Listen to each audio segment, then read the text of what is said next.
La Biblia nos dice lo siguiente en Gálatas capítulo 3, si todos están listos, vamos a leer entonces. Versículo 11 en adelante. Dice, vamos a leer el verso 10. Porque todos los que dependen de las obras de la ley están bajo maldición, porque está escrito, maldito todo aquel que no permaneciera en las cosas escritas en el libro de la ley para hacerlas. Repito, porque todos los que dependen de las obras de la ley están bajo maldición, pues está escrito, maldito todo aquel que no permaneciere en todas las cosas escritas en el libro de la ley para hacerlas. Y que por la ley ninguno se justifica para con Dios es evidente, porque el justo por la fe vivirá. Y la ley no es de fe, sino que dice, el que hiciere estas cosas vivirá por ellas. Pegado a la letra. Pero la Biblia dice, el justo por la fe vivirá. Pero la ley no es de fe, sino que dice, el que hiciere estas cosas vivirá por ellas. Dice el verso 13, pero Jesucristo nos ha rescatado de la maldición de la ley, hecho por nosotros maldición, porque está escrito, maldito todo el que es colgado en un madero. Vamos a entender un poco mejor qué está diciendo aquí el verso 13. Voy a leerlo otra vez. Amén. Dice, Cristo nos rescató, nos redimió de la maldición de la ley, hecho por nosotros maldición, porque está escrito, maldito todo el que es colgado en un madero. ¡Wow! La palabra de Dios nos está diciendo que nosotros hemos sido redimidos. ¿Qué significa ser redimido? Redimido significa ser rescatado por un precio. Diga conmigo, ser rescatado por un precio. Amén. Nosotros fuimos rescatados por un precio. Y el precio que se pagó por nuestro rescate fue muy alto. No había forma de pagar ese precio. El único que podía pagar el precio por nuestro rescate era el Señor Jesucristo. Nosotros, si necesitábamos ser rescatados, quiere decir que estábamos en esclavitud. Y la esclavitud bajo la cual estábamos nosotros era la esclavitud del pecado y las consecuencias del pecado. Amén. Un día el Señor, Dios le dijo a Adán, ¿sabes qué? No comas de ese árbol porque el día que comas de ese árbol vas a morir. Es decir, vas a recibir maldición. Adán pecó y él recibió maldición. Él fue maldito por el pecado. Amén. Murió y toda la tierra sufrió una afección. Toda la tierra fue transformado de la voluntad perfecta de Dios. La voluntad perfecta de Dios era que Adán no enfermara jamás.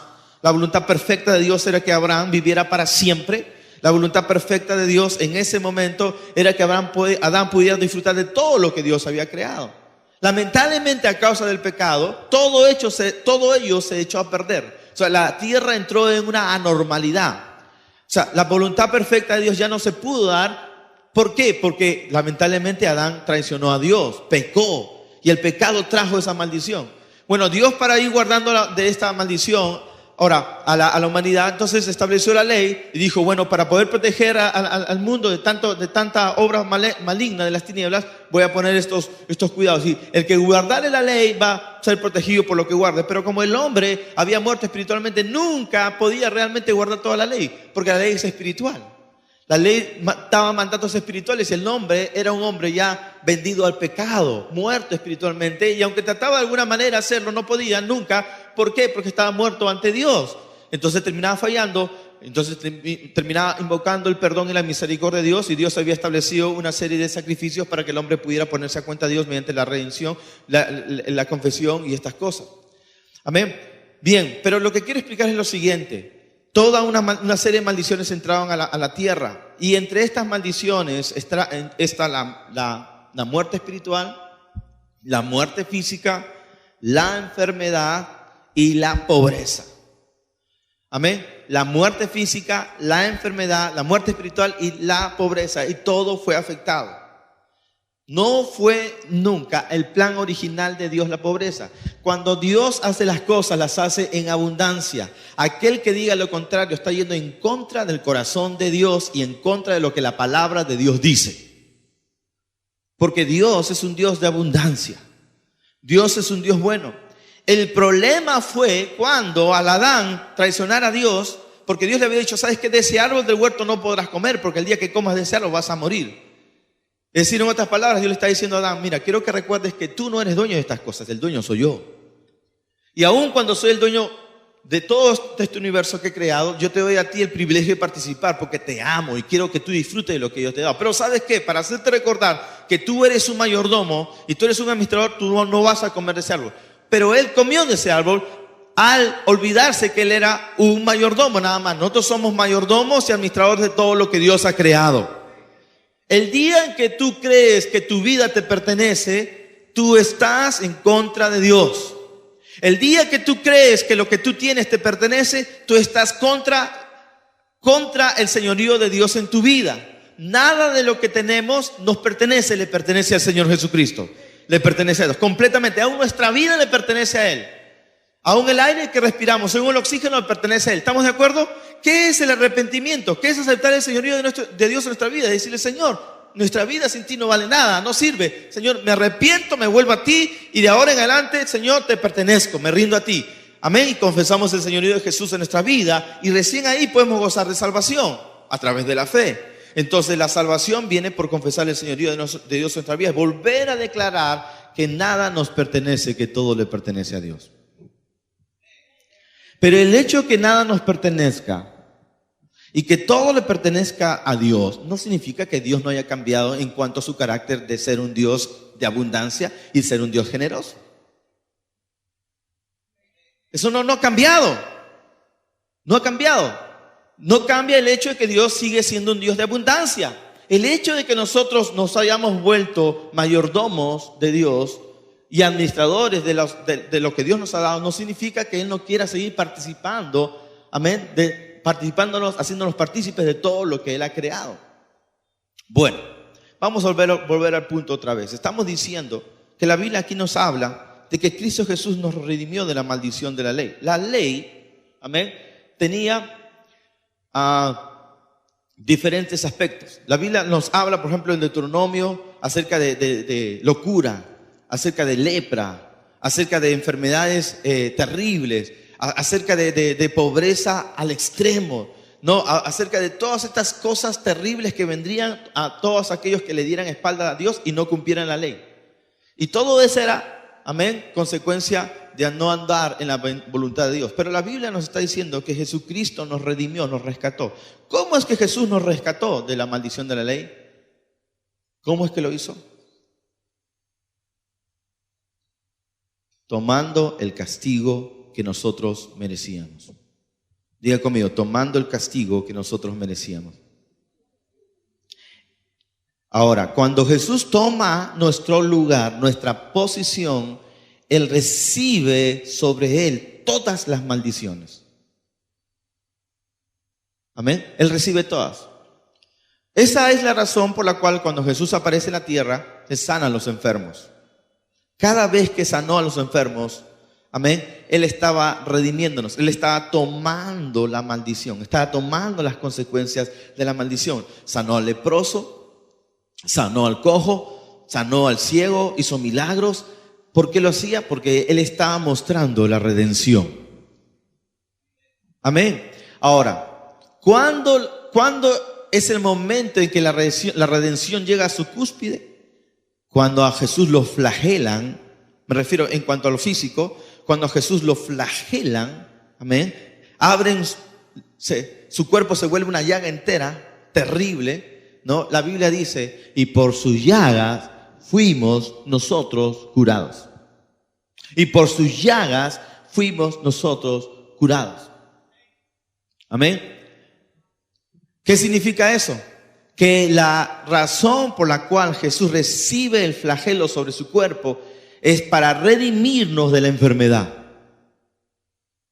Amén. Entonces, cuando Jesús está sanando a la gente, está impartiendo sobre ellos anticipadamente, amén, la consecuencia de la redención que Él iba a pagar en la cruz del Calvario. Esa redención, amén, que Jesús iba a pagar con sus llagas, le daba la facultad y el poder de sanar a la gente. Por eso es que la gente era sanada. Ahora, si tú no sabes que el Señor también murió o sufrió para que seas sano, y tú piensas que la enfermedad es una bendición de Dios para enseñarte eso, tú no vas a ser sano. Porque la fe viene por el oír y el oír la palabra de Dios. O sea, tú no vas a poder creerle a Dios, que Dios, amén, que la sanidad puede ser un regalo para ti, si tú crees que Dios te ha enviado esa enfermedad. No vas a poder tener fe porque la fe viene por oír y oír la voluntad de Dios. La palabra de Dios es la voluntad de Dios. Cuando tú sabes la voluntad de Dios, oh, por su llaga fui curado, gloria a Dios, tú puedes creer y puedes recibir sanidad porque has creído en la redención de Jesucristo. No hay forma. Igual manera con la salvación. La gente piensa, yo conozco, he oído de tanta gente, es más, escúchame bien lo que voy a decir, hay tanta gente en grupos religiosos, pero creen en Dios, creen en un Dios, pero hay mucha gente sincera que busca salvación. Amén. Y se golpean el pecho y ya están haciendo muchas cosas, hacen muchas obras para tratar de alcanzar la salvación, porque no saben que Jesús ya pagó por ellos. Ellos piensan que tienen que hacer algo para merecerse la salvación. Y al no saber que la salvación ya fue pagada por Jesús, no pueden tener fe. Porque la fe viene por oír la palabra de Dios. Amén. Hay gente que inclusive puede ser dispuesta a hacer muchas cosas más de las que muchos estaríamos quizás dispuestos acá, o algunos, para tratar de alcanzar perdón, para tratar de alcanzar salvación, porque no saben que ya la salvación fue dada. Porque Jesús, cuando muere en la cruz, cuando Él dice, Señor, consumado es, y entregó su espíritu, y murió en ese momento, al morir, al tomar nuestra muerte, Él nos está dando vida. Su muerte fue para redimirnos de la muerte. Sus llagas fueron para redimirnos de la enfermedad. Amén. Pero no solamente eso. Jesús también padeció rechazo y traición. O sea, Jesús supo lo que es rechazo, lo que es traición, lo que es burla, lo que es la crueldad de los hombres. Jesús también, aún aquello que es, que muchos de nosotros podemos hacer sufrir o hemos hecho sufrir en algún momento o nos han hecho sufrir, Jesús también lo padeció, también por la redención. Y quiero decirte algo más. Si la maldición también fue material, la redención tendría que ocurrir, tendría que afectar lo material. Amén. ¿Me están siguiendo, iglesia? O sea, si la escasez y la pobreza no fueran parte de la maldición, Jesús no hubiera tenido que redimirnos de la pobreza. Pero como la pobreza era una consecuencia del pecado, o sea, cuando una persona está en pecado, vive una vida disipada, vive una vida muchas veces de alcohol, de drogas, vive una vida, malgasta su dinero en mujeres, qué sé yo, y tanto desorden. El pecado hace que su vida se vaya degradando, ¿verdad? Y tarde o temprano la pobreza, toda la escasez llega a su vida se quiebra. Es consecuencia del pecado. El hombre se vuelve egoísta, ¿no? Y ¿sabes qué? La tierra sigue produciendo, el mundo sigue produciendo en abundancia, pero el hombre dilapida por su egoísmo y por su pecado. ¿Sabes qué? Hay millones de litros de leche que se tiran al mar simplemente para que no suba de precio. Hay lugares donde hay tanta abundancia de ovejas que prefieren matarlas porque es más barato una bala que tener que, ¿me entiendes? O sea, son asuntos de mercado. Es la crueldad del corazón del hombre. Pero Dios sigue siendo un Dios generoso. Dios sigue siendo un Dios de abundancia. Es la crueldad del hombre en lo que ha traído injusticia a la humanidad por el pecado. Entonces, cuando Jesús nos redime del pecado, vuelve a darnos lo que Él le place siempre. La bendición, amén, que alcanza también lo material. Es más, la Biblia dice, escuche bien, la Biblia dice que Jesús, siendo rico, amén, el cual siendo rico se hizo pobre, para que por su pobreza seamos enriquecidos. Siendo rico se hizo pobre, para que con su pobreza seamos... No, pastor, un ratito. Eso es riqueza espiritual. O sea que Jesús se volvió un pobre espiritual. Tenía un carácter de los 1000 truenos. Un genio de los rayos. ¿Por qué hay tanta gente que tiene una exégesis, una forma de estudiar la palabra de Dios tan torcida? ¿Por qué queremos nosotros hallar simbólico cuando algo es literal? La Biblia dice que Jesús nos redimió de la ley, nos ha rescatado de la maldición de la ley. Y la maldición de la ley tenía que ver con enfermedades, muerte y pobreza. Y si Jesús nos redimió de estas cosas, entonces Él pagó el precio para que seamos libres de todas esas maldiciones. Esa es la razón por la cual, escúcheme bien, si usted ve todo el Antiguo Testamento, los hombres que siguieron a Dios, Abraham, Job, cuando se volvió a Dios, y aún antes, Salomón, cuando estaban en el camino de Dios, ¿me entiendes? No cuando flaquearon. Por eso, sus vidas flaquean, sus vidas caen y todo se vuelve lo contrario. Pero mientras temieron a Dios, mientras sirvieron a Dios, su vida fue una vida de bendición extrema.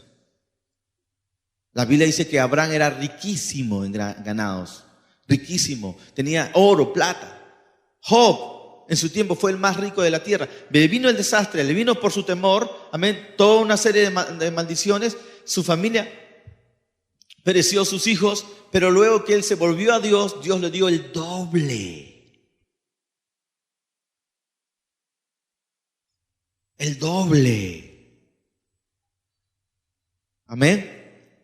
Ahora vamos entrando poco a poco. Siendo rico, se hizo pobre. ¿Qué tipo de riqueza tenía Jesús? La idea que la mayoría de la tradición entiende. Ahora, preste mucha atención porque le voy a dar una patada dura a la tradición y bien fuerte. Pero también a los que han abusado de la enseñanza, del entendimiento de cómo Dios prospera. También, otra patada. Menos mal que pateo con los dos pies cuando juego fútbol. Puedo meter goles con la derecha y con la izquierda también. Es un problema cuando hay extremos. Pero tenemos que ser gente centrada en lo que la palabra de Dios dice.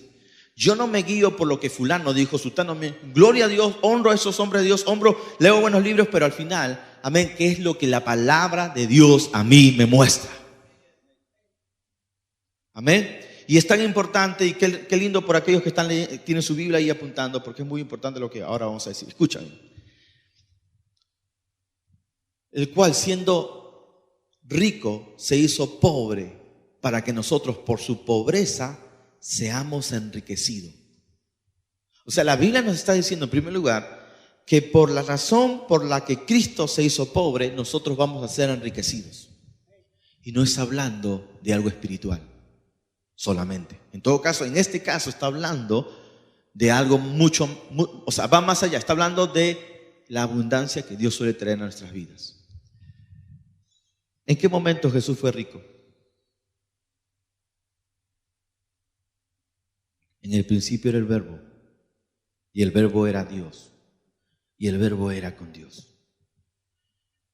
En el principio era el Verbo, y el Verbo estaba con Dios, porque el Verbo era Dios. Escucha, antes que Jesucristo viniera a este mundo, Jesús estaba en el Verbo, Él era Dios. Dios se hizo y el Verbo se hizo carne y habitó entre nosotros. El Verbo se hizo carne y habitó entre nosotros. Se humanizó, Dios se humanizó. Antes de humanizarse, amén, antes de que el Verbo se hiciera carne, Él estaba en Dios.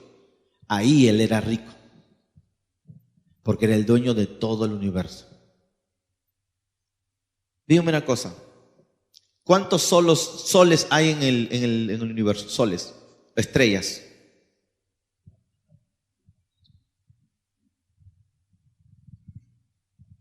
¿Cuántas galaxias hay? ¿Cuánto oro hay? ¿Cuánta plata hay? ¿Cuánto hay? Mira, el más rico en esta tierra es una zapatilla con hueco usada 1000 veces con un jugador que nunca se lavó los pies. Al lado de la riqueza de Cristo. Mira, te voy a explicar. Mira, quiero que abras tu mente. La Biblia dice que un día la ciudad de Dios descenderá sobre la tierra. La ciudad de Dios, la Nueva Jerusalén. ¿Y sabes cuál es la descripción de la Nueva Jerusalén? ¿Has leído tu Biblia? Calles de oro y mar de cristal. Calles de oro. ¿Ha visto usted alguna calle de oro? Bueno, las calles que vemos aquí son calles de tierra. Calles de oro y mar de cristal. Ahora, ¿cuántos creen en la palabra de Dios? Yo creo en la palabra de Dios. Y cuando uno mide cuando uno ve las medidas de la Nueva Jerusalén, hermano, tienen las medidas de todos los estados de Estados Unidos juntos. Descenderá, dice la Biblia. Es interesante, pero hay lugares donde se hacen lunas, son doradas. Y uno pregunta, ¿por qué son doradas estas lunas? Porque ¿cómo le han dado esa coloración? Qué bonito. No, es oro. Oro. O sea, el oro tiene la propiedad de que cuando tú lo fundes a determinada temperatura, puedes tú usarlo para darle esos toques a estas lunas. Si pueden hacer eso con el oro, también podría haber oro de cristal. ¿Quién lo va a poder hacer? Mar de cristal. Dígame una cosa, ¿Dios es rico?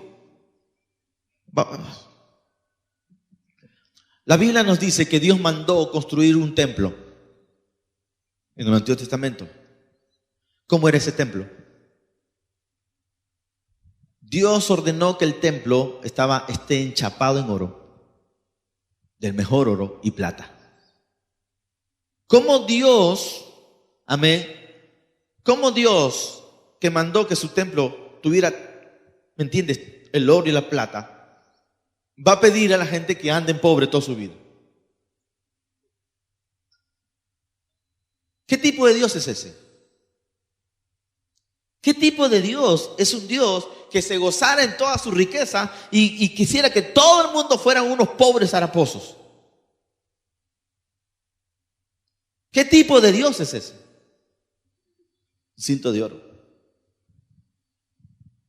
¿Sabes que el problema no es lo que Dios tiene? El problema está en el corazón del hombre. La raíz de todos los males, ¿qué es? Es el amor al dinero, no el dinero. Es el amor, el apego al dinero. ¿Y sabes cuál es el antídoto contra la codicia? Dar. Dar. ¿Y sabes cuál es el resultado del dar? Recibes. ¿Cuál es el antídoto contra la codicia? Dar. Dar con un corazón generoso. ¿Y cuál es la consecuencia de dar? Recibes. Tú das, te da más. Te das, te viene más. Das más, te viene más. ¿Por qué? Porque Dios es generoso. Dios es un Dios de abundancia. Dios estableció la siembra y la cosecha. Ahora, no vamos a ir por ese lado. Volvemos a la redención de Jesús. ¿Cuán pobre era Jesús? La pobreza de Jesús era una pobreza relativa. Amén. Relativa. O sea, su pobreza era pobreza en relación a la riqueza que tuvo antes. O sea, todos los ricos de este mundo al lado de la riqueza de Jesús son pordioseros. ¿Cuántos dicen amén? Aún ese mexicano que esté el primero, no pasa nada. Todos son unos pobres harapientos. ¿Saben por qué? Porque allá en la ciudad en la Nueva Jerusalén no hay desagües. No hay ratas. Y el rico más rico no va a evitar tener que ir al baño y usar inodoro. Pero en el reino de los cielos no habrá ninguna porquería. Bendito sea el Señor.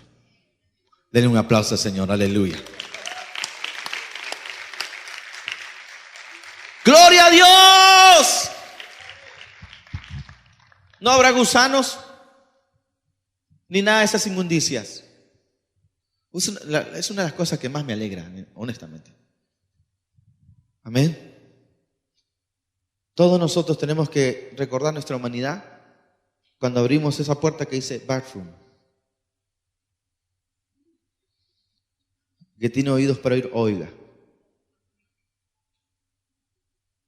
Amén. por más rico que se crea, por más que tenga un inodoro de oro, igual. ¿Me entiende? Ahora, ¿cuán pobre era Jesús? ¿Qué pobre tiene un tesorero? ¿Conoce usted pobres que tengan tesoreros? No, ninguno. Lo que tienen es una bolsita para borrar las cositas. O un tarrito ahí para pedir su limosna. Pero Jesús tenía un tesorero. ¿Por qué? Porque el ministerio de Jesús tenía que sostener 12 hombres, incluidos sus esposas, incluidos sus hijos. Y uno de ellos era Pedro y comía. El otro era Mateo. Y Mateo tenía un trabajo público, era en la SUNAT y ganaba bien. Y Jesús llamó a todos ellos. Amén. Y si Jesús los llamó, entonces Jesús tenía que sostenerlo. Jesús tenía que sostener a todos esos hombres. La Biblia dice que mujeres ricas sostenían el ministerio de Jesús.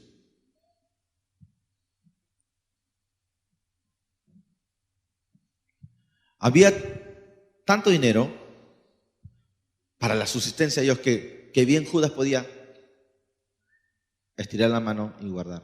Y nadie se daba cuenta. Escuche bien. Cuando Jesús muere, ¿dónde fue enterrado? ¿Quién compró la tumba? ¿Y quién era José de Arimatea? ¿Quién era José de Arimatea? ¿Alguien sabe? Un hombre rico. Y compró una tumba decente para el Rey de Reyes y Señor de Señores. Escucha, ahora mire bien, escuche bien esto. Tomaron la prenda de Jesús, que era una ropa especial, que era tan valiosa que los soldados, estos caraduras, no codiciosos, se la sortearon para ver quién se quedaba con la prenda de Jesús, porque era una prenda diferente. ¿Tú crees que si hubiera sido un trapo viejo se lo hubieran sorteado? Estos no creían en Jesús. ¿Tú crees que es porque el temor de Dios vamos a guardar la prenda de Jesús? No. Ahora vamos a ir un poco más allá. La Biblia dice que Jesús nació en un pesebre. ¿Qué es un pesebre? Un establo. Jesús nació en un establo. Amén. Todos vamos a nacer en un establo, ¿ok? Porque Jesús nació en un establo. Él nació en un establo. ¿Pero por qué nació en un establo? La Biblia dice que José, su papi, que era un empresario, un carpintero empresario, hacía, ¿no?, sus buenos trabajos. Él fue a buscar un lugar donde hospedarse para... ¿Quién llevaría a su esposa a dar a luz en un establo? Hasta el más pobre buscaría el lugar más limpio, ¿verdad que sí? Va a dar a luz. Tiene que ser un lugar desinfectado, limpio. Entonces, ¿por qué José lleva a Jesús, a su esposa, a que dé a luz en un establo? Dice la Biblia, porque no se halló lugar en el mesón. Él tenía el dinero para llevarle a un buen lugar, pero no había lugar. Todo estaba copado. Y se lo llevó para que se cumpliera la escritura que dijo, así van a ser el Señor. Escucha bien. Muchas de las cosas, todas las cosas que Jesús vivió tuvieron una operación redentora. Diga conmigo, operación redentora. Si Él fue colgado en la cruz, fue por tu redención. Si le abrieron el cuerpo con llagas, con esos latigazos que eran, ¿no?, metal y huesos y que entraban a la piel y desgarraban la piel, le pusieron la corona de espinas, fue redentor. Diga conmigo, sufrimiento redentor. Es decir, si Jesús muere en la cruz del Calvario, fue una muerte redentora. Ningún ser humano puede hacer eso. Nadie puede tener un sufrimiento redentor. Porque para que Jesús tuviera que tener un sufrimiento redentor, amén, para que Él pudiera morir en la cruz, tenía que ser una persona sin pecado, inocente. Hay gente que agarra los pies en la ignorancia, que no conoce las cosas de Dios, ¿no? En Semana Santa cargan y algunos hasta se hacen clavar. Las únicas llagas que eran llagas lícitas para abrirse por nuestra salud eran las llagas de Jesús. El único que podía morir en la cruz por nuestra salvación era Jesús. No podía aceptarse el sacrificio de ninguna persona. No hay ningún sacrificio redentor en ningún ser humano, solo en Jesús. Denle un aplauso al Cristo de la gloria.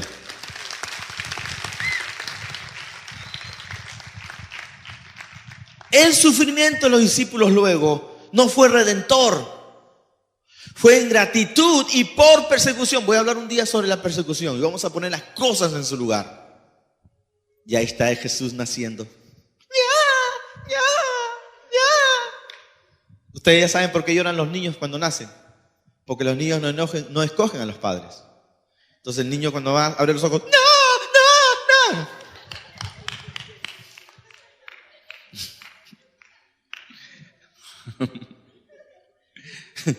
Tampoco escogen a sus hermanos. No. Entonces ahí nació Jesús.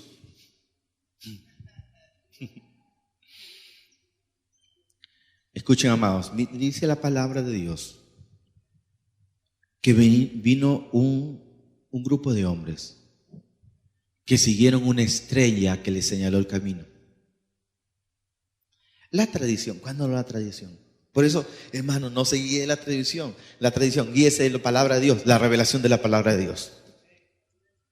La tradición enseña que eran 3 magos. Los 3 reyes magos eran, ¿quién? Gasparín, Melchor y Baltasar. Los 3 reyes magos. ¿Dónde dice en la Biblia que eran 3? Si usted encuentra un pasaje en la Biblia que dice que eran 3 y todavía le pusieron nombre, le regalo mi Biblia ahorita, una Thompson. Amén.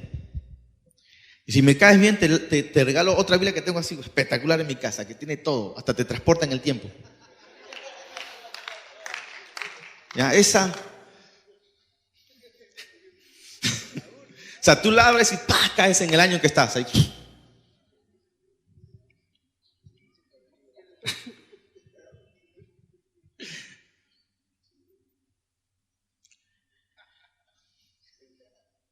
La gente deduce que eran 3 porque eran 3 los presentes. ¿Cuáles eran los presentes?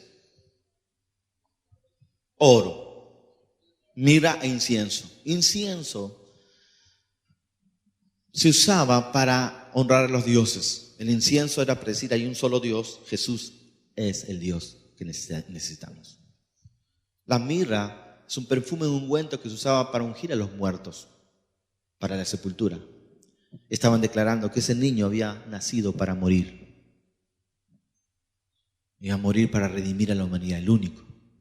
Y el oro significaba, amén, el regalo y el presente que solamente le puedes dar a los reyes. Si alguien es rey, no le puedes dar pues ¿me entiendes? Algo menos que oro, porque es la realeza.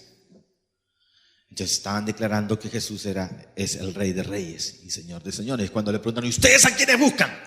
Hemos venido a buscar a Jesús, el Rey de los judíos. Ahora, ¿quiénes eran estos hombres? No eran 3. Lo más probable es que eran 10, 12, 15, 20. Lo más seguro es que era una comitiva. Ahora, la Biblia dice que eran reyes. La Biblia habla de los reyes y eran llamados magos, escuche, magos por la sabiduría. No es que hacían magia y todas esas cosas, no. Eran sabios.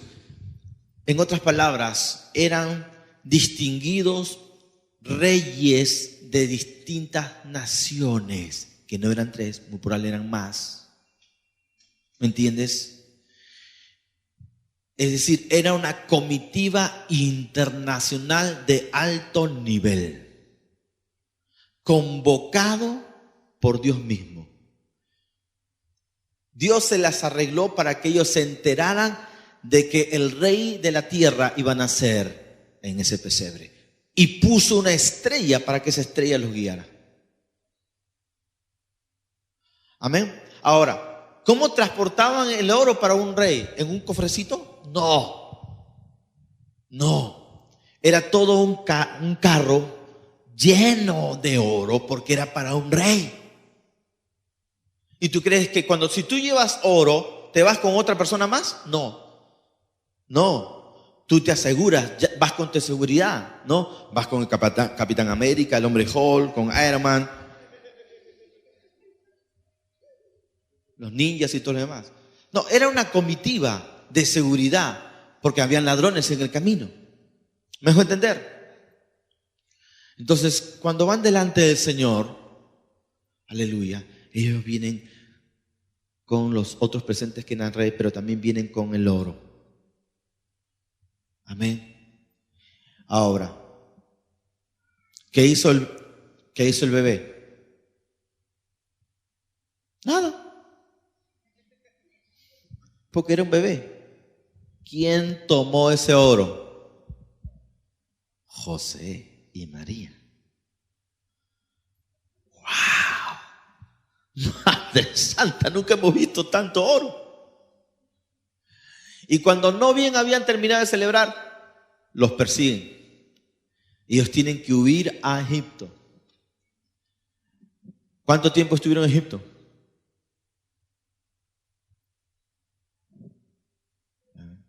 ¿Un año? Todo ese tiempo que estuvieron en Egipto, ¿con qué se mantuvieron? Con el oro que recibieron de ofrenda. Con el oro que recibieron de ofrenda. Porque Él es el Rey de Reyes y Señor de Señores. Amén. ¿Cuán pobre era Jesús? Siendo rico, se hizo pobre para que por su pobreza seamos enriquecidos. Señor, necesitamos pagar el impuesto. Mira, muchacho, tranquilo. Anda, ve, pesca. Una vez que pesca, le abre la boca al pescado y ahí vas a encontrar el dinero para el impuesto. ¡Ah! ¡Sa! Es tan grande este pez. ¡Oh! Y le abre la boca. ¡Ay, Dios! ¡Está la plata! Impresionante.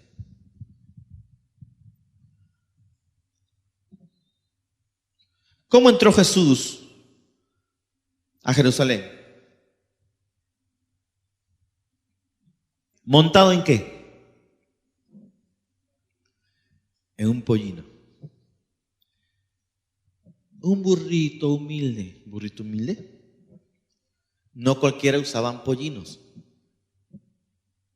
Y dice que ese pollino nadie lo había montado. Era como entrar en un auto, buen auto, 0 kilómetros.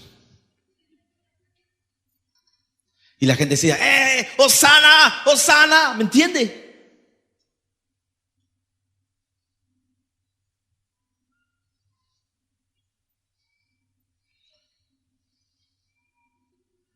Gloria a Dios.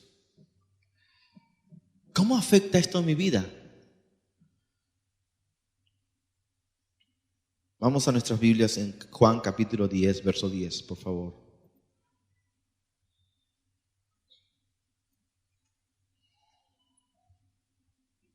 Juan 10, 10.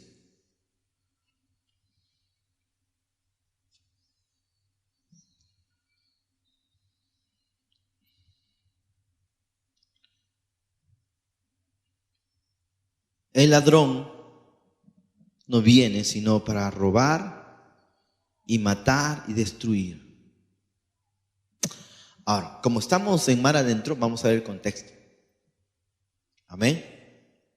Verso 7. Volvió pues Jesús a decirles: de cierto os digo, yo soy la puerta de las ovejas. Todos los que antes de mí vinieron, ladrones son y salteadores, pero no los oyeron las ovejas. Wow. Jesús está diciendo: yo soy la puerta de las ovejas. Yo soy el buen pastor.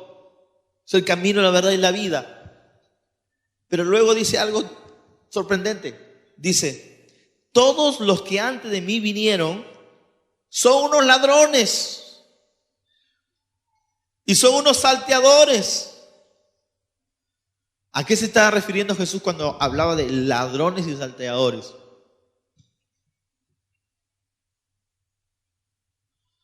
a toda la casta sacerdotal de su tiempo, los fariseos legalistas, ladrones y salteadores. Y no solamente de ese tiempo, sino todos los falsos profetas. Escúchenme, la falsa religión siempre te va a robar y te va a destruir y te va a matar. Te va a robar tus sueños, va a destruir tu propósito, el propósito que Dios tenga para ti. ¿Cuánta gente conozco viviendo? Sé de gente que vive en un grupo religioso y su vida, en lugar de florecer, cada vez es más, se va secando, ¿no? Es lúgubre, es gris y es una vida estéril, se vuelve una vida estéril, porque eso es lo que hace la religión. Pero Jesús dice lo siguiente en comparación con la religiosidad: el ladrón no viene sino para robar, matar y destruir, pero yo he venido para que tengan vida. ¿Cuántos tienen vida? Ahora, presten atención, por favor, amados. Yo he venido para que tengan vida. Jesús no le está hablando a gente muerta, le está hablando a gente viva. Pero Jesús lo que está diciendo: saben que la vida que ustedes tienen realmente no es nada a la vida que yo les voy a dar. Porque la vida que Jesús nos da es la vida de Dios en nosotros. La vida Zoe, vida eterna, es la vida de Dios, es la vida de compasión, de amor, de misericordia que el Señor nos da. Amén. Nacemos de nuevo y Él nos da su vida, es la vida de Cristo. Pero no solamente el Señor nos da la vida de Dios, porque vida eterna es vida Zoe, vida de Dios en nosotros. No solamente nos da la vida de Dios en nosotros, sino que nos da vida y vida en abundancia. Yo he venido para que tengan vida y para que la tengan en abundancia. ¿Por qué Jesús podía decir esto? Porque Él venía a redimirnos de la pobreza.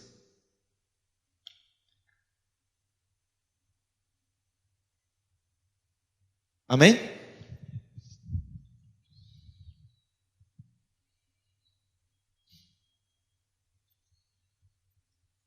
Vamos a otro pasaje. Capítulo 2, 2 Corintios capítulo 9, por favor. 2 Corintios capítulo 9, verso 8. Por esto digo, el que siembra escasamente, también segará escasamente. Y el que siembra generosamente, generosamente segará. Cada uno de como propuso en su corazón, no con tristeza ni por necesidad, porque Dios ama. ¿A quién? Al dador alegre. Dios ama al dador alegre. Diga conmigo, Dios ama al dador alegre. Dios está feliz con la gente dadora, porque refleja el carácter del Señor. Refleja su carácter. Dios ama al dador alegre. Sigo. Dice, ¿en qué verso estamos? Verso 8 ahora. Y poderoso es Dios para hacer que abunde en vosotros, y poderoso es Dios para hacer que abunde en vosotros toda gracia, a fin de que teniendo siempre en todas las cosas todo lo suficiente, abundéis para toda buena obra. Y poderoso es Dios para hacer que abunde en vosotros toda gracia. Diga conmigo, abunde. Abunde toda gracia.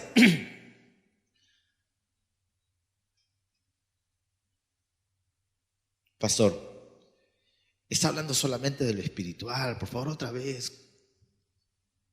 Me encantaría decirte amén.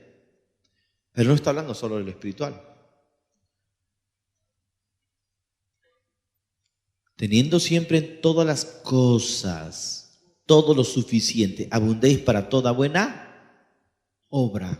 Abundéis. Amados, ¿cuántos de nosotros abundamos en buenas obras? No estoy hablando de un servolucho una vez al año. ¿Me entiende? sino está hablando de abundar en buenas obras. ¿Qué significa abundar en buenas obras? Le voy a explicar. Tienes un primo, amén, tienes un familiar, que ya su cocinita está media, ¿no? Con la justa, una hornilla nomás funciona, ¿conocen eso? 4 hornillas, pero ya las 3 no funcionan, una nomás. Tú vas a visitar y a la semana siguiente vas con tu cocina. Esa cocina que tú tienes, que te compraste hace un medio año, te la regalas, ¿sabes? No que ya tiene 10 años. No, una seminueva. Toma, hermano. Toma, primo. Toma, tía. Eso es una buena obra. ¿Ves a tu hermano que tenía otra necesidad? Esa chaqueta. Mira, toma. ¿Me entiendes? Abundar en toda buena obra. Que siempre tengamos la posibilidad de bendecir a otros. Verso 9. Como está escrito, repartió, dio a los,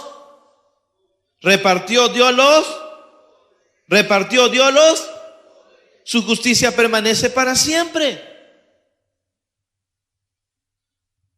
Y el que da semilla al que siembra y pan al que come proveerá y multiplicará vuestra sementera y aumentará los frutos de vuestra justicia. Verso 11, para que estéis ¿qué?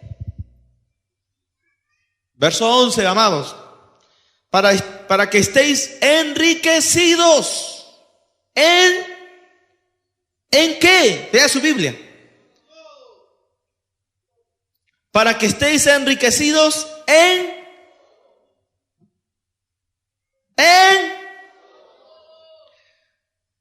el nombre. Escúchenme, amados. Es que yo entiendo. No es fácil. Las neuronas ahí atrás. No es fácil. Tenemos un esquema.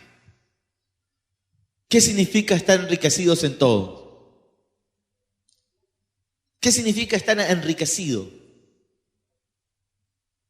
No solamente en lo espiritual, no solamente en lo de gloria a Dios, pero dice enriquecidos en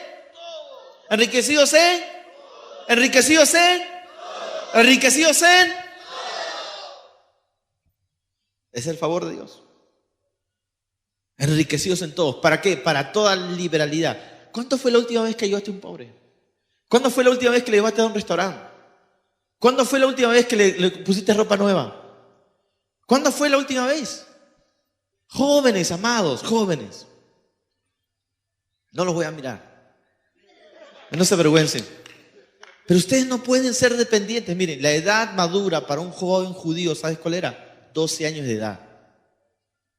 Leí el otro día que Jesús se desapareció a María y a José. Y yo cuando no sabía esto dije, ¿qué pasó a María? ¿Cómo es posible que a los 12 años se le haya perdido un muchacho de 12 años? Qué raro, ¿no? Una madre que se ha descuidado. Pero luego leí en la Biblia que para los judíos a los 12 años era considerado una edad adulta. Y que a los 12 años ya el muchacho era considerado hijo de la ley. Y se le llamaba hijo de la ley porque sabía los 5 primeros libros de la Biblia de memoria. Génesis, Éxodo, Número, Deuteronomio, se los sabía de memoria, así como ustedes. A los 12 años de edad. Entonces, como se lo sabían de memoria a los 12 años de edad, preparaban a este muchacho de los 8 años para la adultez, que a los 12 años de edad. Entonces, a los 12 años ya no están, papi, quería decirle papá. Papá. Un amigo pastor, escúcheme, un amigo pastor, amén, dice que justo conoció unos judíos, un hermano, un judío, no era creyente, un judío, y bueno, al preguntarle unas cosas, el judío, ¿y tus hijos se casaron? Oh, sí, tengo un hijo casado. ¿Cuántos años tenía? 17 años. 17 años y permitía que se casara. ¿Y cuál es el problema? Ya es todo un hombre. Porque allí se casan más jóvenes, porque son más responsables. Son muchachos que van a la guerra, a lea corta, a la guerra. Nosotros tenemos 21. Mamá, papá, tengo que estudiar. Entonces Jesús se fue a los 12 años de edad No porque se le perdió la madre, sino porque ya gozaban de cierta independencia. Pero gozaban de cierta independencia no porque eran rebeldes, sino porque ya trabajaban con el papá y también ganaban su dinero. Hola. Para que estéis enriquecidos en todo para toda liberalidad, la cual produce por medio de nosotros acción de gracias a Dios. Porque la administración de este servicio no solamente suple a lo que los santos falta, sino que también abunda en muchas acciones de gracias. Está hablando pues de una necesidad que hubo y fue suplida por la iglesia. Amén. Capítulo 3 de Efesios, verso 20. Vamos terminando. Efesios 3, 20. Cuán importante es orar. En 3, 14 y 6. Por esta causa doblo mis rodillas ante el Padre nuestro Señor Jesucristo, de quien toma nombre toda familia en los cielos y en la tierra, para que os dé conforme las riquezas de su gloria, el ser fortalecidos con poder en su ser interior. Riquezas de su gloria. Diga conmigo, riquezas de su gloria. Diga conmigo, riquezas de su gloria. Otra vez diga, riquezas de su gloria. Es muy importante. Dios suplirá tus necesidades no conforme a las riquezas de este mundo, sino conforme a las riquezas en gloria de Dios.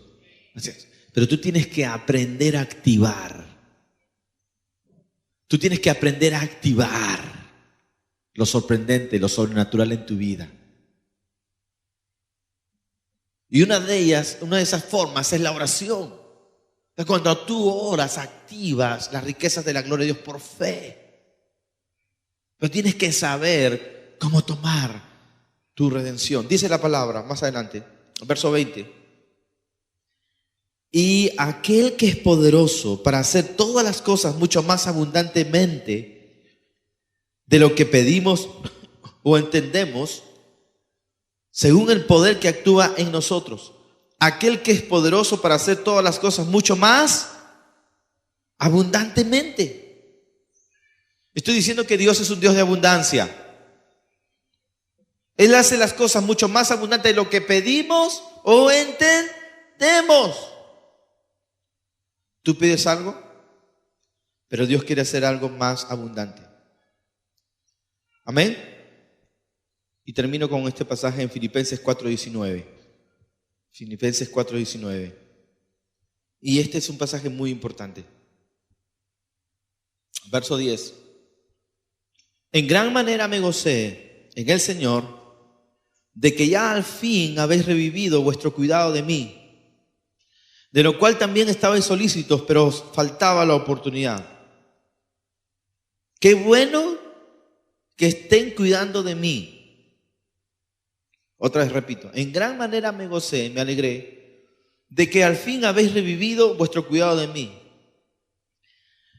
¿Qué significa esto? ¿Se lo traduzco? Ok, se los voy a traducir. Vamos a ampliar este significado. ¿Qué dice acá? Me alegro que por fin ustedes estén supliendo para las necesidades que yo tengo como ministro del Evangelio. Gracias por esas ofrendas misioneras. Gracias por esas cosas que han ofrendado para que este ministerio siga corriendo. Gracias por suplir para mis alimentos, para mi ropa, para mis viajes, para todo lo que necesito. Gracias. ¿Entendí, Shumanichu? Ok. En gran manera me gocé que por fin, al fin habéis revivido vuestro cuidado de mí, de lo cual también estabais solícitos, pero faltaba la oportunidad. No lo digo porque tenga escasez, pues he aprendido a contentarme cualquiera sea mi situación. Sé vivir humildemente y sé tener ¿qué? Sé tener ¿qué? Abundancia. En todo y por todo estoy enseñado, así como para estar saciado, como para poder padecer hambre.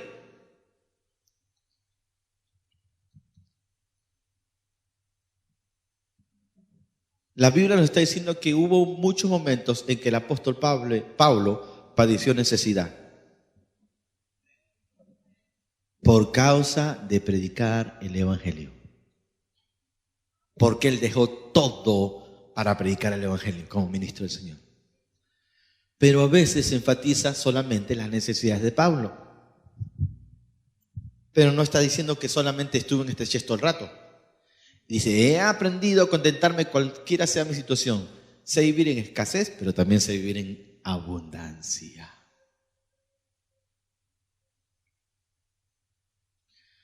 Muchos de los parajes por los cuales viajaba Pablo para predicar el Evangelio, donde a veces se estacionaba por semanas, eran parajes hermosísimos, paradisíacos. Eran lugares donde él pudo gozar del favor, el amor y la abundancia de Dios. Pero él dijo, a mí no me mueve un hotel de 5 estrellas, a mí no me mueve un auto lujoso, tampoco me mueve estar en una casa hospedado o viajar en mototaxi. A mí no me importa eso. Todo lo puedo en Cristo que me fortalece. Mayor es el que está en mí que aquel que está en el mundo. Para mí lo importante, escuche bien, no es lo que tengo, sino lo que puedo hacer con lo que tengo.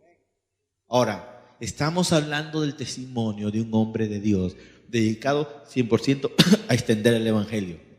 Pero no todos nosotros somos dedicados 100% a extender el Evangelio. Si usted no está dedicado 100% a extender el Evangelio, quiere decir que usted tiene que seguir trabajando en su profesión, en su negocio, en lo que tiene que hacer. Su parte es predicar el Evangelio con su testimonio, pero hay otra parte que usted puede participar con el ministerio de Dios. Fíjese. Vamos un poco más adelante.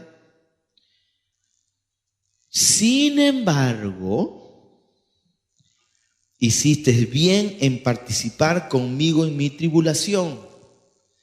Y sabéis también vosotros, oh filipenses, que al principio de la predicación del Evangelio, cuando partí a Macedonia, ninguna iglesia participó conmigo en razón de dar y recibir, sino vosotros solos. Diga conmigo, dar y recibir. Cuando partí de Macedonia, ninguna iglesia participó conmigo en razón de dar y recibir, sino ustedes solos. Acá hay un principio. Y el principio es siembra y cosecha. Diga conmigo, siembra y cosecha. Siembra y cosecha. Es decir, los que ellos sembraban en el ministerio de él iban a cosechar la bendición de Dios. Escuche bien, aquí entramos en lo sobrenatural. Cuando usted da a la obra de Dios, cuando usted da a la expansión del reino de Dios, amén, usted está sembrando en el reino de Dios.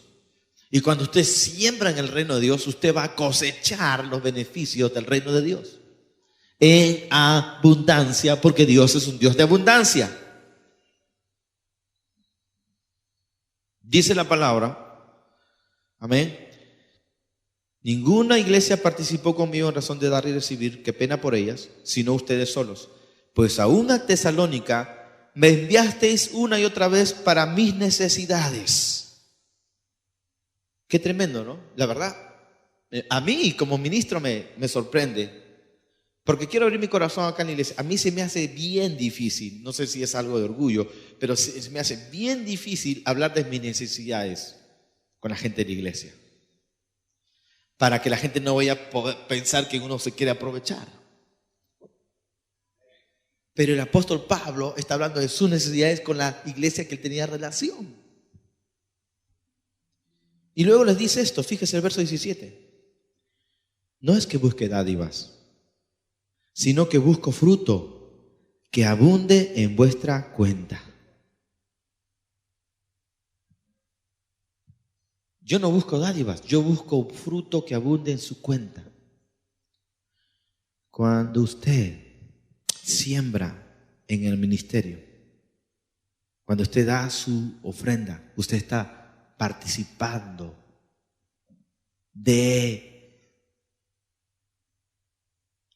usted está haciendo está ayudando para que ese ministerio se expanda, para que la obra de Dios crezca. Y cuando usted lo hace, usted es tomado en mente delante de Dios como si usted mismo hubiera ido.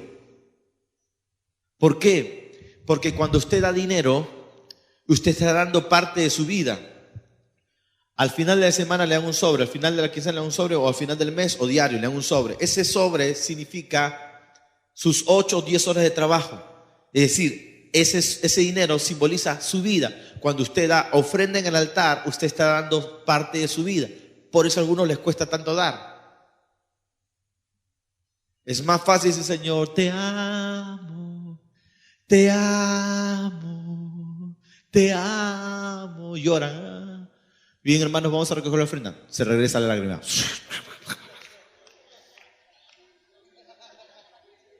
Ay, pero esto está tan espiritual todo, porque tienen que hablar de cosas materiales, Dios mío. Está tan espiritual todo. Claro, porque, ¿me entiendes? ¿Cuál es el remedio contra la codicia? El dar. El dar.